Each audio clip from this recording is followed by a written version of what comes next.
I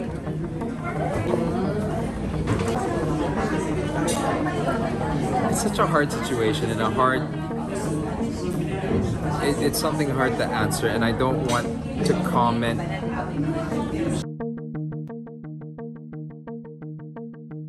Madaming naaawa sa kalagayan ngayon ni Sam Milby dahil hindi pa rin ito nahahanap ang taong mapapangasawa niya at maanakan niya.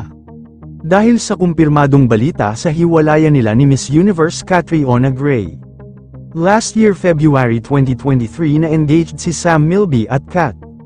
Inilarawan ni Catriona sa kanyang post noon kung gaano niya kamahal si Sam Milby. Lahat ng pictures together ni Sam Milby na kasama si Catriona sa Instagram account ng beauty queen ay pinagbubura na nito. Walang itinira si Kat, ultimo ang kanilang engagement pictures ay wala na din. Sa edad ni Catriona ngayon na 30 years old, panahon na rin siguro na makahanap ito ng tao na mapapangasawa siya at mamahalin siya habang buhay. Ngunit sa pabigong pag-ibig nila ni Sam ay mukhang tengga na naman ang pag-ibig nito ngayon. Madaming naaawa sa kalagayan ngayon ni Sam dahil hindi naman niya maitatanggi na may edad na siya.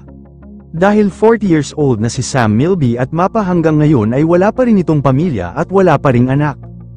Pressure na ang aktor sa showbiz dahil siya na lang sa mga kasabayan nito sa showbiz na wala pa ring sariling pamilya mapa hanggang ngayon.